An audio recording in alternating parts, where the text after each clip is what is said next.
ఒక ఏనుగు పిల్ల పుట్టినప్పుడు దాని తొండం దేనికి ఉపయోగపడుతుందో అస్సలు తెలియదు. అందుకే ముందు వేలాడుతున్న ఈ తొండంతో అది ఎప్పుడూ గందరగోళంలోనే ఉంటుంది. తరచూ అది పరిగెడుతున్నప్పుడు ప్రమాదవశాత్తు తన తొండాన్ని తానే కాళ్ల కింద వేసుకుని కింద పడుతూ లేస్తూ ఉంటుంది. అంతేకాదు తొండంతో నీటిని ఎలా తాగాలనేది కూడా దానికి తెలియదు. అందుకే అది పూర్తిగా వంగి నేరుగా నోటితోనే నీరు తాగుతుంది. మరియు రోజంతా ఆ తొండాన్ని ఒక హెలికాప్టర్ లా తిప్పుతూనే ఉంటుంది. మొదటి 7-8 నెలలు తొండాన్ని ఆట వస్తువుగా లేదా ఇబ్బంది పెట్టే అవయవంగా భావిస్తుంది. కానీ అది కొంచెం పెద్దయ్యాక నెమ్మదిగా తొండాన్ని ఎప్పుడు ఎలా ఎక్కడ ఉపయోగించాలో అర్థం చేసుకుంటుంది. మేకపోతులను గొడ్డుబోతు చేయడానికి ఎక్కువగా ఉపయోగించే ఈ పద్ధతిని రబ్బర్ బ్యాండ్ క్యాస్ట్రేషన్ అంటారు. ఇందులో మేకపోతు యొక్క వృషణాల సంచికి సరిగ్గా కింద ఒక గట్టి రబ్బర్ బ్యాండ్ ను కడతారు. దీనివల్ల ఆ ప్రాంతంలో రక్త ప్రసరణ పూర్తిగా ఆగిపోతుంది. 1 లేదా 2 వారాల్లో ఆ భాగం ఎండిపోయి దానంతట అదే కింద పడిపోతుంది. ఈ పద్ధతి చాలా చౌకగా, సులభంగా మరియు త్వరగా పూర్తి అవుతుంది. సాధారణంగా ఈ ప్రక్రియను మగ మేక పిల్లలకు 4 నుండి 8 వారాల వయసులో చేస్తారు. ఇలా చేసిన మేకపోతు మాంసం ఎక్కువ క్వాంటిటీలో, వాసన లేకుండా మరియు ఎక్కువ సాఫ్ట్ గా ఉంటుంది. ఈ ప్రాసెస్ సులభం అయినప్పటికీ జంతువులకు నొప్పి తగ్గించేందుకు పెయిన్ రిలీఫ్ కూడా ఇస్తారు.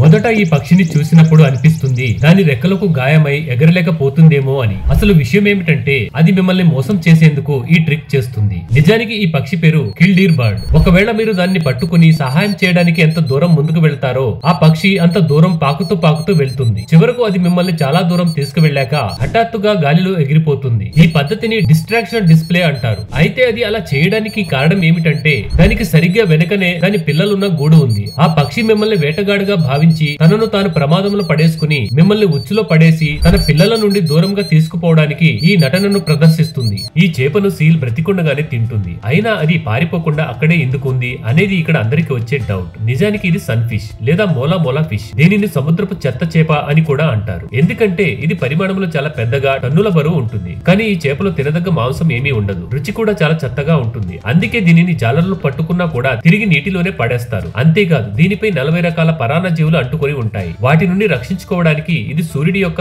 యువి కాంతి మరియు పక్షులను ఆశ్రయిస్తుంది. మరీ ఎక్కువ ఎండ తగిలినా కూడా ఇది చనిపోతుంది. దీనిపై సీల్ లేదా షార్క్ దాడి చేసినప్పుడు ఇతర చేపల్లా వేగంగా స్పందించి పారిపోవడానికి దీనికి తోక ఉండదు. కాబట్టి ఇది చాలా నెమ్మదిగా ఈదుతుంది. అందుకే అది ఒకే చోట స్థిరంగా ఉన్నట్లు కనిపిస్తుంది. ముఖ్యంగా కిల్లర్ వేల్స్ లాంటి కొన్ని జీవులు కేవలం ప్లే లేదా ప్రాక్టీస్ హంటింగ్ కోసం మాత్రమే దీనిపై దాడి చేస్తాయి. ఒంటె తన నోటి నుండి ఈ పెద్ద గులాబీ రంగు సంచిని బయటికి తీసినప్పుడు అది దాని కడుపు లేదా నీళ్లు నిల్వ చేసే సంచి అనుకుంటారు చాలా మంది. కానీ నిజానికి అది ఒంటె గొంతులో ఉండే ఒక సంచి. ఈ సంచిని దుల్లా అని అంటారు. దీన్ని ఒంటె తన ముక్కు మూసుకుని గాలితో నింపి బాగా ఉబ్బేలా చేస్తుంది. ఇది చూడడానికి వింతగా మరియు కొంచెం అసహ్యంగా ఉన్నప్పటికీ దాని ఉద్దేశం చాలా స్పష్టంగా ఉంటుంది. మగవంటే ఈ సంచిని తన ఆధిపత్యం మరియు శక్తిని చూపించడానికి ఉపయోగిస్తుంది. తద్వారా ఆడవంటలు ఆకర్షించబడతాయి. వంటల ప్రపంచంలో ఈ సంచి ఎంత పెద్దగా ఉంటే ఆ మగవంటే అంత బలమైనదిగా పరిగణించబడుతుంది. ఏదైనా గుర్రం ఇలా చేస్తూ మీకు కనిపిస్తే అర్థం చేసుకోండి దానికి అది వ్యసనంలా మారింది అని. ముందుగా అది కంచెను తన దంతాలతో పట్టుకుంటుంది. తరువాత గాలిని లోపలికి పీల్చుకుంటుంది. దీనివల్ల దాని మెదడుకు సహజంగా ఒక మంచి అనుభూతి లభిస్తుంది. గుర్రం ఒకసారి ఇలా చేయడం అలవాటు చేసుకుంటే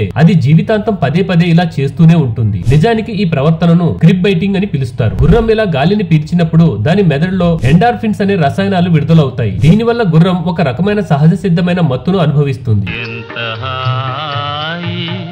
మీరెప్పుడైనా సముద్రం నుండి ఒక చేపను పట్టుకున్నప్పుడు ఆ చేప దాని లోపల నుండి ఈ రకమైన తెల్లని పదార్థాన్ని బయటకు విడుదల చేయడం ప్రారంభిస్తే దాన్ని వెంటనే నీటిలో వదిలేయండి. నిజానికి ఈ తెల్లటి పదార్థాన్ని మిల్ట్ అంటారు. చేపల సంతానోత్పత్తి సమయంలో ఆడ చేపలు గుడ్లు పెడతాయి. అప్పుడు మగ చేపలు ఈ మిల్ట్ ని నీటిలోకి విడుదల చేస్తాయి. దాంతో నీటిలో ఉన్న గుడ్లు ఫలదీకరణ చెంది కొత్త చేపలు పుట్టడానికి కారణమవుతుంది. ఈ సమయంలో మీరు ఆ చేపను చంపేస్తే లెక్కలేనని చిన్న చేపలు పుట్టక ముందే అంతమైపోతాయి. ఈ ప్రక్రియను ఎక్స్టర్నల్ ఫర్టిలైజేషన్ అంటారు. సీల్స్ కు ఓడ యొక్క రాడర్ పై కూర్చోవడం చాలా ఇష్టం. కానీ ఎందుకంత ఇష్టం? నిజానికి ఓడ యొక్క రాడార్ వాటికి ఒక పరిపూర్ణమైన సురక్షితమైన ప్రాంతంగా పనిచేస్తుంది. అక్కడికి షార్కుల వంటి ప్రమాదకరమైన వేటాడే జంతువులు చేరుకోలేవు. మరియు సముద్రపు ఉధృతమైన అలలతో కూడా అవి పోరాడాల్సిన అవసరం ఉండదు. ఇక్కడ కూర్చుని అవి పూర్తిగా సురక్షితంగా ఉంటాయి. ఎలాంటి ప్రమాదం ఉండదు. అంతేకాదు దీనిపై విశ్రాంతి తీసుకోవడం ద్వారా సీల్స్ ఎలాంటి శక్తిని ఖర్చు చేయకుండా చాలా దూరం ప్రయాణించగలుగుతాయి ఉచితంగా. అందుకే సీల్స్ తమ సమయాన్ని, శక్తిని ఆదా చేసుకోవడానికి మరియు సురక్షితంగా ఉండటానికి రాడార్ ను ఒక తెలివైన ఎంపికగా ఉపయోగించుకుంటాయి. మీరు చాలా జంతువులను చూసి ఉంటారు. అంటారు. కానీ ఈ వైల్డ్ బీస్ట్ చేసిన పని చూస్తే మీరు ఖచ్చితంగా ఆశ్చర్యపోతారు. ఒక ఆడసింహం వైల్డ్ బీస్ట్ ను వేటాడి పట్టుకుంటుంది. వైల్డ్ బీస్ట్ ఒక్కసారిగా నేలపై పడిపోయింది. కానీ అది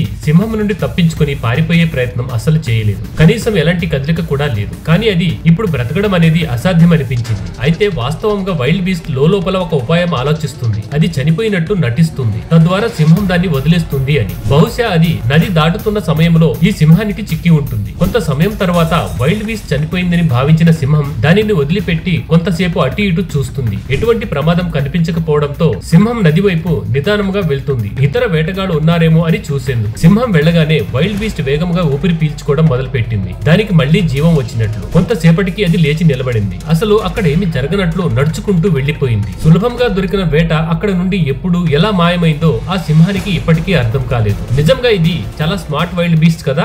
ఇక్కడ మీరు చూస్తున్న ఈ విచిత్రమైన జీవి అసలు మన ప్రపంచానికి చెందినది కాదేమో అనిపిస్తుంది. కానీ ఇది మన భూమిపై ఉండే జీవి. నిజానికి దీనిని టెలిస్కోప్ ఫిష్ అంటారు. దీని పిల్లలైతే మరింత విచిత్రంగా అసాధారణమైన శరీర నిర్మాణంతో ఉంటాయి. ఈ చేపలు నీటి లోపల దాదాపు 2000 మీటర్ల లోతులో నివసిస్తాయి. వాటి కళ్ళు టెలిస్కోప్ వలె బయటికి పొడుచుకుని వచ్చి ఉంటాయి. ఈ ప్రత్యేక కళ్ళ కారణంగానే ఇవి చీకట్లో కూడా స్పష్టంగా చూడగలవు. వీటి దవడలు ఎంత పెద్దవిగా ఉంటాయంటే తమ కంటే పెద్దదైన ఆహారాన్ని కూడా సులభంగా మింగగలవు. ఇక్కడ ఆశ్చర్యకరమైన విషయం ఏమిటంటే ఆహార కొరత ఉన్నప్పుడు ఈ చేపలు తమ జాతి చేపలను లేదా తమ సొంత పిల్లలను కూడా తినే అవకాశం ఉంది.